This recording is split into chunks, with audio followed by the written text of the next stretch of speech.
bonjour ou bonsoir, tout dépend à quelle heure vous écoutez ce podcast de l'Odigimédia. Notre chroniqueur invité, Aziz Bousseta, partage son avis et ses réflexions dans un article qu'il a intitulé « 80% des femmes sont inactives ». Comment remédier à cela? Alors écoutons-le dans ce podcast. L'auteur commence son article ainsi.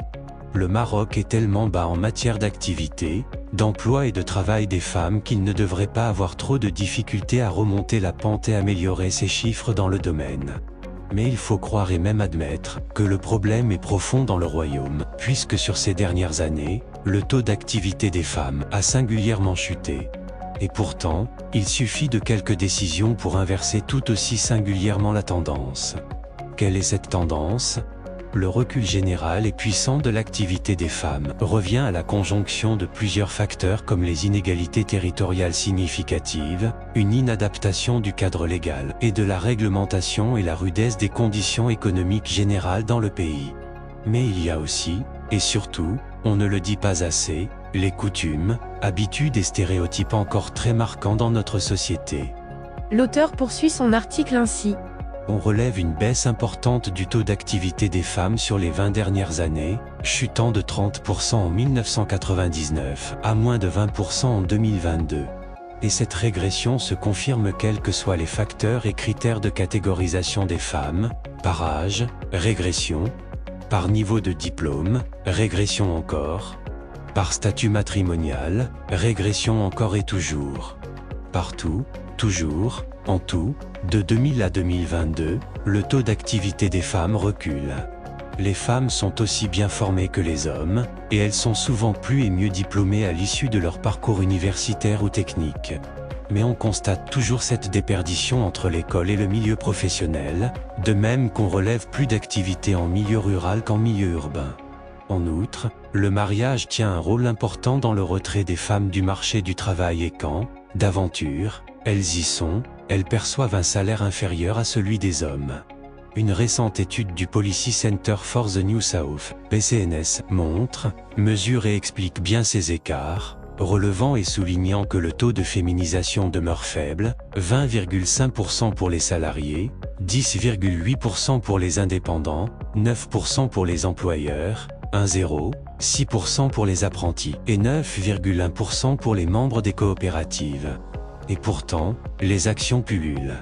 Les ONG fourmillent et leur action est ininterrompue, promouvoir le travail des femmes, encourager les employeurs à davantage féminiser leurs effectifs, collecter et publier des données, organiser des rencontres. Tout ce travail est fait de manière continue pour hisser les femmes au Maroc plus haut qu'elles ne le sont et aussi haut qu'elles le méritent, mais tout cela reste épars. Et semble désordonné, tant l'absence d'une action concertée, publique, générale, globale, en un mot résolu, manque. L'auteur pose des questions ainsi. Comment alors développer un pays dans ces conditions, où 50% de ses effectifs sont ineffectifs voire inactifs? Et comment penser à aller de l'avant quand cette moitié stagne et, plus grave, n'entrevoit aucune perspective d'évolution tant les pesanteurs sociales sont lourdes?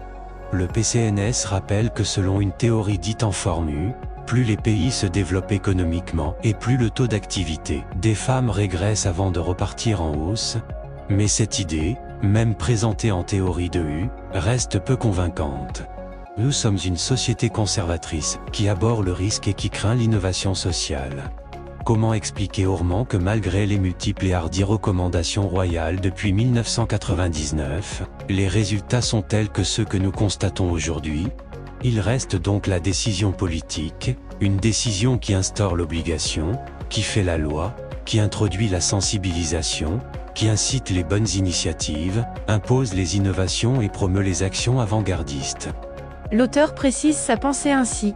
La fameuse, sacro-sainte et parfaitement inutile amélioration du cadre juridique et réglementaire ne sert pas à grand-chose comme on l'a vu. Et si le gouvernement Akanouche souhaite vraiment et sérieusement faire évoluer le taux d'activité des femmes de 20% à 30% d'ici 2026, alors il devra passer par le tir groupé, que permet la mise en place d'une batterie de mesures quantifiables, chiffrables et vérifiables.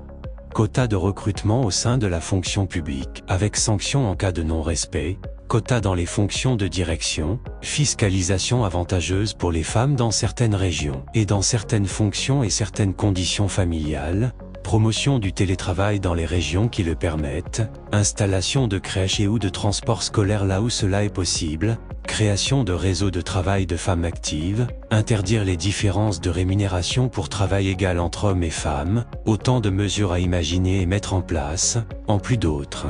Impliquer l'État, les collectivités territoriales, les syndicats et le patronat, et les impliquer selon des méthodes vérifiables où les plus méritants soient encouragés et les moins audacieux sanctionnés, serait la meilleure manière de promouvoir le travail des femmes. L'auteur conclut son article ainsi. En effet, dans une société aussi conservatrice et aussi peu encline au changement que la société marocaine, la simple réglementation ne suffit pas à encourager une plus grande activité des femmes. Et sans l'activité de la moitié de la population, l'autre moitié, masculine, qui connaît aussi un fort taux de chômage, ne pourra jamais être ce levier de développement que le Maroc requiert. Rédigé par Aziz Bousseta et lu par l'intelligence artificielle de l'Odigimedia.